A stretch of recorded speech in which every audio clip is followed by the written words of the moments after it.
Genius, ये शब्द सुनते ही हमें दुनिया के सबसे महान साइंटिस्ट एल्बर्ट आइंस्टाइन याद आते हैं, जिन्हें दुनिया का सबसे बुद्धिमान व्यक्ति माना जाता है। यहां तक कि 14 मार्च को इनका बर्थडे जीनियस डे के रूप में मनाया जाता है। इस वीडियो को आखिर तक जरूर देखना। आप सर आइंस्टाइन के बारे में 32 ऐसी बातें जानोगे जो वाकई आपको हैरान कर देंगी। नंबर 32।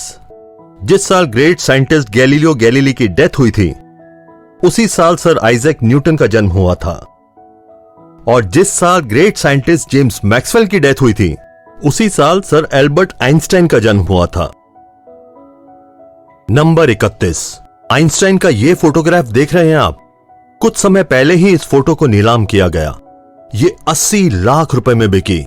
इस मशहूर तस्वीर पर इस महान साइंटिस्ट के सिग्नेचर भी हैं। इस फोटो को प्रिंसटन यूनिवर्सिटी में 14 मार्च 1951 को आइंस्टाइन के 72वें बर्थडे पर खींचा गया था।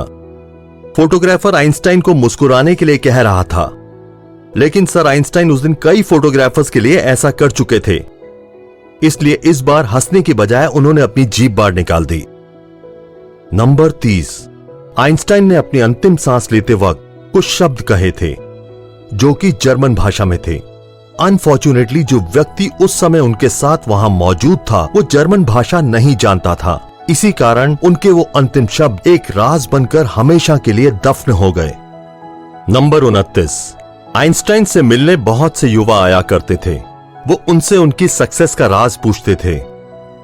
एक दिन एक युवा उनके पास आया और कहने लगा, सर आज सारी दुनिया में आपका नाम है, लोग आपकी तारीफ करते नहीं थकते। प्लीज आप मुझे बताइए कि महान बनने का मूल मंत्र क्या है। जानते हो दोस्तों आइंस्टाइन ने क्या कहा? सिर्फ एक शब्द, लगन। नंबर 28। एक जीनियस होते हुए भी इस महान वैज्ञानिक की याददाश्त बेहद कमजोर थी। नाम, तिथि और टेलीफोन नंबर वो अक्सर भूल जाया करते थे, यहां तक कि उन्हें खुद का टेलीफोन नंबर भी याद नहीं रहता था। एक बार एक सहकर्मी ने उनसे उनका टेलीफोन नंबर मांगा। आइंस्टाइन पास रखी हुई डायरेक्टरी उठाकर अपना नंबर ढूंढने लगे। सहकर्मी ने हैरान होकर बोला, क्या आपको अपना खुद का नंबर भी याद नहीं? आइंस्टाइन ने कहा, नहीं, मैं ऐसी चीज को भला क्यों याद रखूं जो मुझे किताब में ढूंढने से मिल जाती है। नंबर 27। उनकी याददाश्त से जुड़ा एक और किस्सा बेहद मशहूर है। एक बार आइंस्टाइन प्रिंसटन यूनिवर्सिटी से कहीं जाने के लिए ट्रेन से सफर कर रहे थे। ट्रेन कंडक्टर सभी पैसेंजर्स की टिकट पंचिंग करते हुए आइंस्टाइन के पास आया और उनसे टिकट दिखाने को कहा। आइंस्टाइन टिकट अपनी जेब में ढूंढने लगे और जेब में टिकट ना मिलने पर उन्होंने अपने सूटकेस को चेक किया। जब सूटकेस में भी टिकट नहीं मिला तो वो अपनी सीट के आसपास खोजने लगे। कंडक्टर आइंस्टाइन को अच्छी तरह जानता था।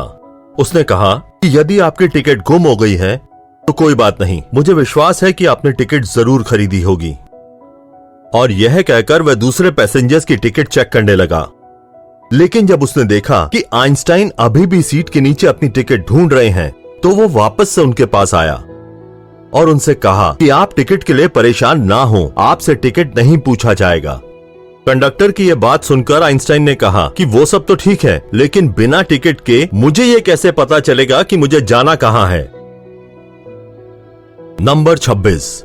आइंस्टाइन अपनी general and special theory of relativity के लिए पूरी दुनिया में जाने जाते हैं, लेकिन बहुत कम लोग ये जानते हैं कि 1921 में उन्हें नोबेल पुरस्कार थ्योरी ऑफ रिलेटिविटी के लिए नहीं, बल्कि फोटो इलेक्ट्रिक इफेक्ट की खोज के लिए दिया गया था। नंबर 25। आइंस्टाइन के सिद्धांत बेहद मुश्किल थे। उस समय बहुत कम लोग ऐसे थे जो उनके सिद्धांतों को समझ पाए थे। एक बार किसी ने आइंस्टाइन की पत्नी से पूछा, क्या आप अपने पति की थ्योरी को समझती हैं? नहीं, उन्होंने बड़े आदर से जवाब दिया, लेकिन मैं अपने पति को समझती हूं और उन पे भरोसा किया जा सकता है। नंबर 24। आइंस्टाइन को बाल कटवाना बिल्कुल पसंद नहीं था।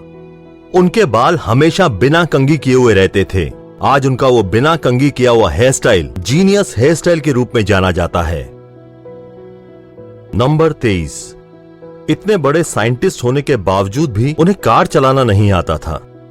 और समुद्री यात्रा उन्हें बहुत पसंद थी, पर तैरना नहीं आता था। नंबर 22। सर आइंस्टाइन को सॉक्स पहनना बिल्कुल पसंद नहीं था। एक बार अपने बचपन की बातें बताते हुए वो बोले, उनके पैर की उंगलियां इतनी बड़ी थीं कि उनकी सॉक्स बार बार फट जाया करती थी। इस बात से वो इतना परेशान हुए कि उन्होंने सॉक्स पहनना ही छोड़ दिया। सर आइंस्टाइन को किसी के भी सामने बहुत अच्छी तरह ड्रेसअप होना बिल्कुल पसंद नहीं था, फिर वो परिचित के बीच में हो या अपरिचित के बीच में, उन्हें इस बात से कोई फर्क नहीं पड़ता था। नंबर 21। बचपन में आइंस्टाइन को मंद बुद्धि लड़का कहा जाता था। टीचर ने तो यहां तक कह दिया था कि यह लड़का जिंदगी में कुछ नहीं कर पाएगा, और वही लड़का आगे चल के विश्व का इतना महान साइंटिस्ट बना। नंबर 20। जैसे कि मैंने बताया कि आइंस्टाइन को मंद बुद्धि कहा जाता था, एक बार उनके मैथ्स के प्रोफेसर ने उन्हें लेजी डॉग कह दिया था। वो पढ़ाई में इतने अच्छे नहीं थे, पर मैथ्स बचपन से ही उनका फेवरेट सब्जेक्ट रहा। नंबर 19। जब वो पैदा हुए तो उनका सर बाकी बच्चों के मुकाबले काफी बड़ा था। डॉक्टर ने उन्हें मानसिक रूप से विकलांग कह दिया था। उन्होंने 7 साल का होने से पहले पढ़ना शुरू नहीं किया था। वो हमेशा लड़ते हुए स्कूल जाते थे। नंबर 18। 4 साल की उम्र तक वो कुछ बोल भी नहीं पाते थे। एक बार अपने पेरेंट्स के साथ खाना खाते हुए अचानक वो पहली बार बोले, सूप कितना गर्म है। ये सुनकर उनके पेरेंट्स की खुशी और हैरानी का ठिकाना न रहा। नंबर 17। आइंस्टाइन को साइंस में इंटरेस्ट तब हुआ जब वो 5 साल के थे और उनके पिता ने उनको कंपास लाके दिया। वो इस बात से हैरान थे कि कौन सी शक्ति मिडिल पॉइंट को एक ही डायरेक्शन में रखती है, और यहीं से उनके मन में साइंस को लेके इंटरेस्ट पैदा हुआ। नंबर 16। अमेरिका की विश्वविख्यात टाइम मैगजीन ने सन 1999 में एल्बर्ट आइंस्टाइन को पर्सन ऑफ द सेंचुरी 20वीं सदी का सबसे महान व्यक्ति करार दिया था। नंबर 15। सन 1952 में एल्बर्ट आइंस्टाइन को इजराइल का राष्ट्रपति बनने का ऑफर आया, लेकिन उन्होंने उस ऑफर को यह कहकर मना कर दिया कि वो पॉलिटिक्स के लिए नहीं बने हैं, बल्कि वो तो सिर्फ साइंस के लिए बने हैं। नंबर 14। आपका फेवरेट साइंटिस्ट कौन है? शायद आप लोगों में से बहुतों के फेवरेट साइंटिस्ट एल्बर्ट आइंस्टाइन ही होंगे, लेकिन क्या आप जानते हैं कि आइंस्टाइन के फेवरेट साइंटिस्ट कौन थे? Galileo Galilei. नंबर 13। पशु पक्षियों से उन्हें बेहद लगाव था। उन्होंने एक बिल्ली पाली थी जो बारिश के मौसम में हमेशा उदास रहती थी। वो हमेशा उससे कहते थे, मैं जानता हूं कि तुम्हारे साथ गलत हो रहा है, पर मैं ये नहीं जानता कि बारिश को कैसे खत्म करूं। नंबर 12। आइंस्टाइन को पाइप पीना बहुत पसंद था। आप उनकी ज्यादातर फोटोग्राफ में उन्हें पाइप पीते हुए ही देखेंगे। एक बार जल यात्रा के दौरान वो नदी में गिर गए। जब बाहर निकले तो पूरी तरह भीग चुके थे, लेकिन इस दौरान भी उन्होंने अपने पाइप को हिफाजत से बचा के रखा।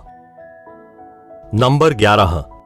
आइंस्टाइन ने परमाणु बम का आविष्कार नहीं किया, लेकिन उसको बनाने में उन्हीं के सूत्रों का महत्वपूर्ण रोल था। बाद में उन्हें इस बात का बहुत अफसोस हुआ कि उनके दिए सूत्र पूरी मानवता को खत्म कर सकते हैं। नंबर 10। आइंस्टाइन युद्ध को बेहद खतरनाक मानते थे। एक बार उनसे प्रश्न किया गया कि तीसरा विश्व युद्ध किस तरह के हथियारों से लड़ा जाएगा। इस पर उनका जवाब था, यह तो नहीं कहा जा सकता, पर मैं ये जरूर कह सकता हूं कि चौथा विश्व युद्ध पत्थरों से लड़ा जाएगा, क्योंकि तीसरे विश्व युद्ध से ये उन्नत सभ्यता नष्ट हो जाएगी और मनुष्य वापस स्टोन एज में पहुंच जाएगा। नंबर 9। जब लोग आइंस्टाइन से उनकी प्रयोगशाला के बारे में पूछते थे तो वो अपने सर की तरफ इशारा करके मुस्कुरा दिया करते थे। एक साइंटिस्ट ने उनसे उनके सबसे जरूरी उपकरण के बारे में पूछा तो उन्होंने अपना फाउंटेन पेन दिखाया। उनका दिमाग उनकी प्रयोगशाला थी और उनका फाउंटेन पेन उनका उपकरण। नंबर 8। पूरे फोकस के साथ काम करने के लिए वो अपने आराम में कोई कसर नहीं छोड़ते थे, इसीलिए वो पूरे 10 घंटे की नींद लिया करते थे ताकि वो अपना काम बहुत अच्छे से कर पाए। नंबर 7। एल्बर्ट आइंस्टाइन अपने ऑटोग्राफ के लिए $5 और स्पीच के लिए $1000 लिया करते थे। बाद में वो ये सारी रकम एक चैरिटी में डोनेट कर देते थे। Number 6, California institute of technology ने एल्बर्ट आइंस्टाइन को एक सेरेमनी के लिए इनवाइट किया था। आइंस्टाइन वहां अपनी वाइफ के साथ गए। वहां उन्होंने माउथ विल्सन पर मौजूद अंतरिक्ष वेधशाला भी देखी। उस वेधशाला में उस समय तक बनी दुनिया की सबसे बड़ी अंतरिक्ष दूरबीन रखी थी। उस दूरबीन को देखकर आइंस्टाइन की वाइफ ने वेधशाला के इंचार्ज से पूछा, इतनी बड़ी दूरबीन से आप क्या देखते हैं? वेधशाला के इंचार्ज को लगा कि मिसेस आइंस्टाइन को एस्ट्रोनॉमी का कोई ज्ञान नहीं है। उसने बड़े रौब से जवाब दिया कि इससे हम ब्रह्मांड के रहस्यों का पता लगाते हैं। मिसेस आइंस्टाइन ने कहा, बड़ी अजीब बात है, मेरे पति तो यह काम उनको मिली चिट्ठियों के पन्नों पर ही कर लेते हैं। नंबर 5, आइंस्टाइन जिस समय प्रोफेसर थे उस समय एक स्टूडेंट उनके पास आया और उनसे कहा कि इस साल परीक्षा में वही प्रश्न आए हैं जो पिछले साल की परीक्षा में थे। आइंस्टाइन ने जवाब दिया, लेकिन इस साल उत्तर बदल गए हैं। नंबर 4, आइंस्टाइन का एक पत्र जिसमें उन्होंने ईश्वर और धर्म को लेकर अपने विचार लिखे थे, वो 20 करोड़ 38 लाख रुपए में बिका। ये पत्र उन्होंने अपनी मृत्यु से 1 साल पहले लिखा था। 2 पन्नों का ये पत्र 3 जनवरी 1954 को जर्मनी के एक दार्शनिक एरिक गटकाइन को लिखा गया था, जिन्होंने आइंस्टाइन को अपनी नई book choose life the biblical call to revolt पढ़ने के लिए भेजी थी। इस बुक के जवाब के तौर पे आइंस्टाइन ने एरिक को ये पत्र लिखा था। इस पत्र में वो कहते हैं, मेरे लिए भगवान कुछ भी नहीं, लोगों की कमजोरी से पैदा हुआ सिर्फ एक शब्द है। बाइबल आदरणीय तो है, लेकिन प्राचीन कहानियों का संग्रह मात्र है। वह आगे कहते हैं, किसी तरह की व्याख्या, चाहे वो कितनी रहस्यमय क्यों ना हो, इस बारे में उनके विचारों को नहीं बदल सकती। नंबर 3, आइंस्टाइन की मृत्यु के बाद डॉक्टर थॉमस हार्वे ने बिना उनकी फैमिली से इजाजत लिए उनके ब्रेन को रिसर्च के लिए निकाल लिया था। इस हरकत के लिए डॉक्टर हार्वे को नौकरी से निकाल दिया गया था, लेकिन उन्होंने कहा कि ऐसा उन्होंने सिर्फ रिसर्च के लिए किया है और वो वादा करते हैं कि आइंस्टाइन के दिमाग पर रिसर्च करेंगे। 20 साल तक उनके दिमाग को एक जार में रखा गया और उस पर रिसर्च की गई। रिसर्च में यह पाया गया कि उनके दिमाग में आम इंसानों से ज्यादा सेल्स हैं। इसी वजह से उनका दिमाग असाधारण तरीके से सोचता था। नंबर 2, आइंस्टाइन अगर चाहते तो और भी जी सकते थे। अपने आखिरी समय में जब वो बीमार हुए तो डॉक्टर्स ने उनका ऑपरेशन करना चाहा, लेकिन आइंस्टाइन ने इसके लिए मना कर दिया। उन्होंने कहा कि अब जिंदगी को मशीनों के सहारे चलाना बेकार है। मैं अपनी जिंदगी जी चुका हूं, आर्टिफिशियल तरीके से जीने में कोई मजा नहीं है। नंबर 1, सोरबोन यूनिवर्सिटी में 1930 में आइंस्टाइन ने कहा था कि अगर मेरी थ्योरी सही साबित हो जाती है तो जर्मन मुझे एक आदर्श जर्मन नागरिक कहेगा और फ्रांस मुझे विश्व नागरिक का सम्मान देगा।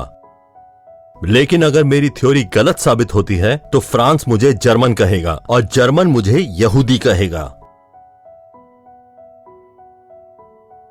इस वीडियो के लिए इतना ही। अगर इस महान वैज्ञानिक की ये बातें आपको पसंद आई हों तो इस वीडियो को लाइक और शेयर जरूर कीजिएगा ताकि ज्यादा से ज्यादा लोगों तक ये जानकारी पहुंच सके। कमेंट करके मुझे बताइएगा कि आपकी सर एल्बर्ट आइंस्टाइन के बारे में क्या राय है। Thank you.